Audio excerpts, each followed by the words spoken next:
अगर आपके पास एक मोटरसाइकिल है, उसका इंजन डैमेज हो गया, इंजन में पिस्टन डैमेज हो गया है और आपकी मोटरसाइकिल डेली 200 किलोमीटर चलती है या फिर 100 किलोमीटर चलती है, आप ओला और उबेर रैपिडो वगैरह में गाड़ी चलाते हो और आप चाह रहे हो कि मेरी गाड़ी का इंजन मैं जल्दी से फटाफट से ठीक कराऊं, सस्ते कामों में कराऊं, मतलब सस्ते काम करा के अपनी गाड़ी का इंजन का काम करा लूं। जैसे पिस्टन खराब हो गया तो पिस्टन डैमेज हो गया तो चेंज करा लूं और उस गाड़ी को लंबे टाइम तक सही तरीके से चलाऊं। पर आप कंफ्यूज हो कि आपकी गाड़ी का पिस्टन डैमेज हो गया, आपको सिर्फ पिस्टन ही डलवाना है या वॉल वगैरह ये सब चीजें भी होती है, ये सब चीजें डलवानी है। तो मैं आपको हर एक छोटे छोटे पॉइंट पे ये सब चीजें क्लियर करूंगा और आपको समझा दूंगा किस तरीके से इंजन का काम किया जाता है लंबे टाइम तक चलने के लिए। तो आज पूरी डिटेल में समझेंगे इस चीज को। मैं हूं Rajveer Sagar, multi brand two wheeler technician, और आप देख रहे हो मेरा यूट्यूब चैनल ARV ब्रदर्स।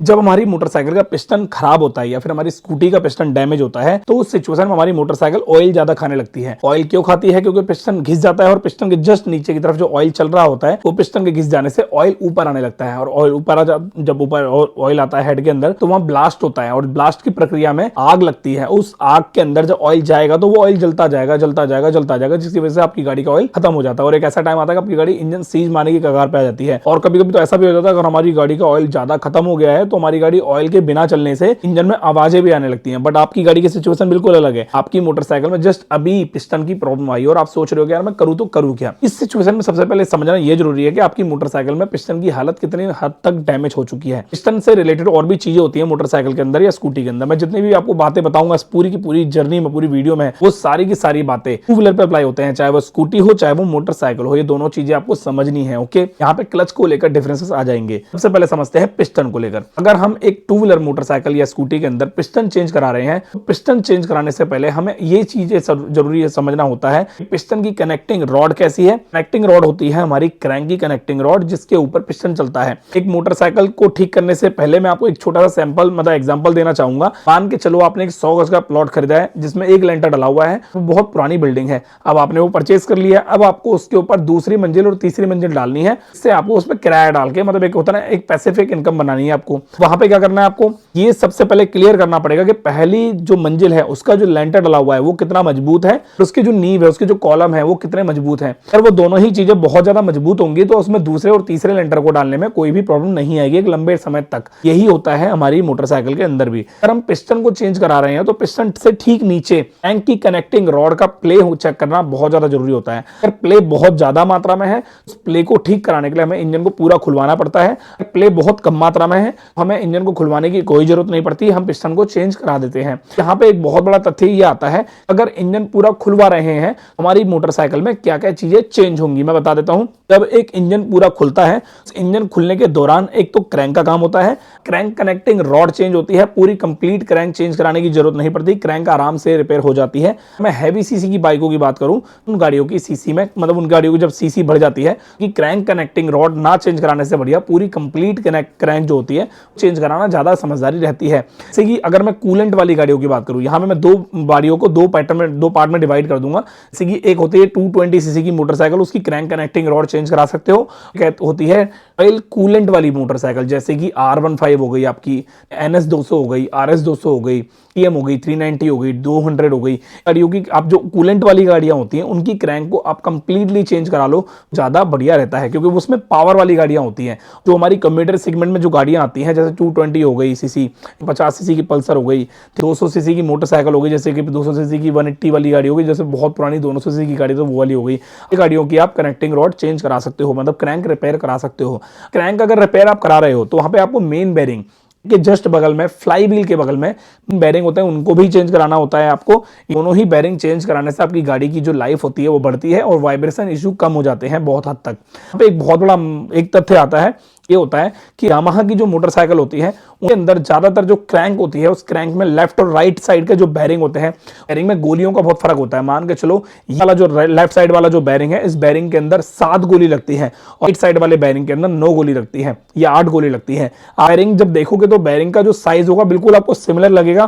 कोई आपको ये नहीं बता पाएगा बंदा कि इस बेरिंग का साइज अलग है, बिल्कुल सिमिलर लगेगा, पर वहां पे गोलियों का फर्क होता है। काफी मैकेनिक ये भी लापरवाही कर देते हैं कि गोलियों को फर्क ना देख के बेरिंग को चेंज कर देते हैं और बाद में इंजन में आवाज आती है, वाइब्रेशन आती है, उस चीज से बहुत ज्यादा परेशान होते हैं और वो कस्टमर को बोलते हैं कि भाई ये तो मेरी मोटरसाइकिल, ये जो आपकी मोटरसाइकिल है इंजन एक बार खुल चुका है और पुरानी मोटरसाइकिल है, थोड़ी बहुत आवाज तो रहती ही है।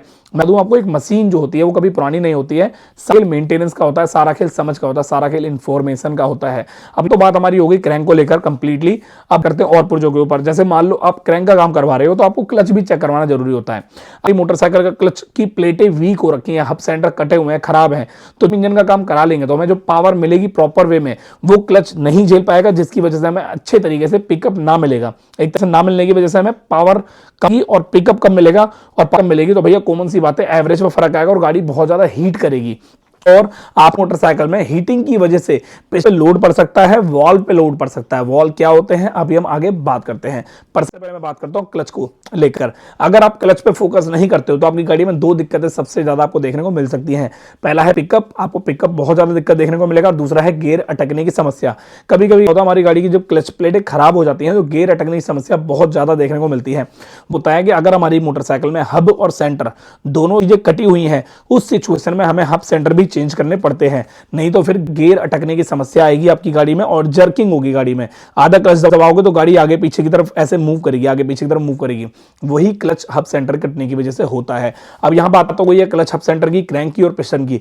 अब बात करते हैं टाइमिंग चेन की। अगर मान के चलो आपकी मोटरसाइकिल का पिस्टन बिल्कुल हाल ही में खराब हुआ है, उसमें कोई भी दिक्कत नहीं थी, सिर्फ पिस्टन में ही दिक्कत आई है, तो उस सिचुएशन में आप अपनी मोटरसाइकिल की टाइमिंग चेन को बदलने की जरूरत नहीं पड़ती है आपकी गाड़ी में। अगर आपको लगता है पिकअप बहुत ही ज्यादा सही आ रहा है, कोई ऐसी दिक्कत नहीं आ रही पिकअप को लेकर, तो आप क्लच को, कोई भी दिक्कत नहीं है, क्लच को चेंज कराने की जरूरत नहीं है। अगर आप आपकी गाड़ी की क्रैंक बिल्कुल ठीक है, उसमें कोई प्ले नहीं है, बिल्कुल परफेक्ट है, तो आप क्रैंक कराने की जरूरत नहीं है। सिर्फ आप पिस्टन की ब्लॉक किट डलवाओ और आप गाड़ी की प्रॉब्लम सॉल्व करा लो। पर यहाँ पे एक बहुत बड़ा मिथ ये आता है, जब पिस्टन का काम करा रहे हो आप, चाहे गाड़ी कितनी भी नहीं हो, कितनी भी ब्रांड न्यू नहीं हो, चाहे आपने परसों ही क्यों ना निकलवाई हो, आप अपनी मोटरसाइकिल के वॉल को सही तरीके से ग्राइंड करवाना होता है। मैं बताऊं आपको, जो गाड़ी का पिस्टन का सरफेस एरिया होता है, उस सरफेस एरिया के ऊपर बहुत ज्यादा मात्रा में एयर पेट्रोल मिक्सचर का ब्लास्ट होता है और उसका जो कचरा निकल के बनता है वो सारा वॉल की सीट पर चिपक जाता है। अब जब सीट पर वो चिपकता है तो जब हम गाड़ी का पिस्टन ब्लॉकेट चेंज करा रहे होते हैं, उस सिचुएशन में हमने अपनी गाड़ी के वॉल को नहीं सही तरीके से कराया, ओके, तो गाड़ी में कल को देखने को मिल सकता है कि इंजन कंप्रेसर डाउन हो जाएगा और रास्ते में गाड़ी बंद हो जाएगी। उस सिचुएशन में होगा ये, मैकेनिक प्लग खोलेगा और उसमें ऑयल डाल के उसका कंप्रेसर वापस से बनाएगा और हमारी गाड़ी स्टार्ट करेगा। इस सिचुएशन में कभी कभी टैपेट भी ज्यादा टाइट हो जाते हैं, तब भी हमें देखने को मिल जाती है दिक्कतें। और सबसे बड़ी दिक्कत यहाँ पे एक देखने को मिलती है हमें, हमारी गाड़ी में अगर हमने वॉल का काम नहीं कराया, सिर्फ पिस्टन का काम करा लिया है, मतलब कि हमने बीमारी से तो छुटकारा पा लिया है, लंबे टाइम तक के लिए एक गाड़ी का जो फील होता है वो आपको नहीं देखने को मिलेगा। एक तो आपकी गाड़ी में वॉल की दिक्कत होने पर सुबह से स्टार्टिंग की दिक्कत आएगी, माइलेज की दिक्कत आ सकती है, और सबसे बड़ी दिक्कत आती है आपको पिकअप। एक होता है ना वैसा वाला पिकअप नहीं, एक होता है क्लच का पिकअप, और आप गाड़ी उठा रहे हो, खींच रहे हो, एकदम से अलग ही बूस्ट मिल रहा है आपको, पर जैसे ही गाड़ी को आप भगाने की कोशिश कर रहे हो तो 60 की स्पीड जाती है, 70 की करती है, 70 जाती है, 80 की करती है, पर 80 से क्रॉस होने में बहुत ही ज्यादा टाइम लग रहा है आपकी मोटरसाइकिल को। तो वो जो पिकअप होता है हमारी गाड़ी का, वो किसी हद तक वॉल का भी हो सकता है। अगर वॉल कंप्रेसर वीक होगा तो आपकी गाड़ी में पिकअप देखने को मिलेगा ही मिलेगा, मतलब दिक्कत देखने को मिलेगी। इस सिचुएशन में आपको करना क्या है, जब भी पिस्टन की प्रॉब्लम आ रही है, किसी मैकेनिक पर जाना है और उस मैकेनिक पे जाकर आपको सिर्फ एक काम करना है छोटा सा, कि भाई इस गाड़ी का पूरा इंजन मत खोलना, सबसे पहले इसका हेड सिलेंडर खोलना। हेड सिलेंडर खोलने के बाद आप चेक करना कि हाँ भाई पिस्टन खराब है। उसके अलावा आपने और कुछ चीजें तो खराब नहीं हुई हैं, जैसे मान लो पिस्टन खराब हो गया है तो वॉल तो खराब नहीं हो गया गाड़ी का। अगर वॉल खराब मैकेनिक बता रहा है, अगर मैकेनिक बोल रहा है सर आपकी गाड़ी के वॉल खराब है पर आप टेंशन मतलब चल जाएंगे वॉल, तो आपको ये गलती नहीं करनी है, उस मैकेनिक की बातों में नहीं आना है, आपको उस सिचुएशन में वॉल को भी चेंज कराना है। थोड़े से पहनेंगे पर ये प्रॉब्लम परमानेंटली सॉल्व हो जाएगी। अब मैं आपको चीज बताऊंगा जो बहुत ही ज्यादा इंपॉर्टेंट है, वो है आपकी मोटरसाइकिल का पूरा कंप्लीटली प्रोसेस। मतलब कि अगर आप एक मोटरसाइकिल खुलवा रहे हो तो सबसे पहले आपके मन में ये चीज क्लियर होनी चाहिए कि इस मोटरसाइकिल को कितने लंबे टाइम तक आपको चलाना है। अगर आपको लगता है कि लंबे टाइम तक आपको गाड़ी चलानी है, तो चाहे पिस्टन कल बोला हो चाहे परसों बोला हो, आपको उसके पूरे प्रोसेस को फॉलो करना है। पिस्टन के वॉल भी चेक करने हैं, क्रैंक भी चेक करनी है, क्लच भी चेक है और टाइमिंग चेन भी चेक करनी है।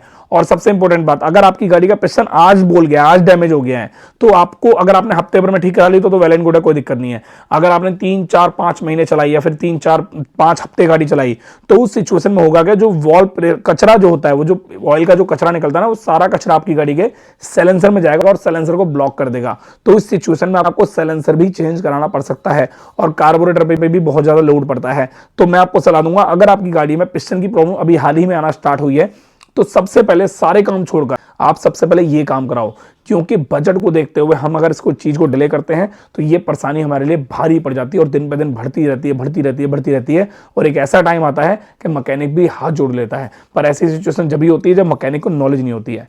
अगर आपको ये वीडियो पसंद आई है तो एक बार मुझे लाइक करके बता देना, कमेंट करके बता देना। अगर आपके पास कोई मोटरसाइकिल है और उसे आप ठीक कराना चाहते हो तो आप मेरी वर्कशॉप पर विजिट कर सकते हो। मेरी वर्कशॉप का एड्रेस आपको डिस्क्रिप्शन बॉक्स में मिल जाएगा। ट्यूसडे को मेरी वर्कशॉप बंद रहती है और जो आप मेरी वर्कशॉप पे जो भी गाड़ी की परेशानी लेके आए होंगे उसकी हमारी पूरी जिम्मेदारी रहती है। Thank you so much, bye bye, take care.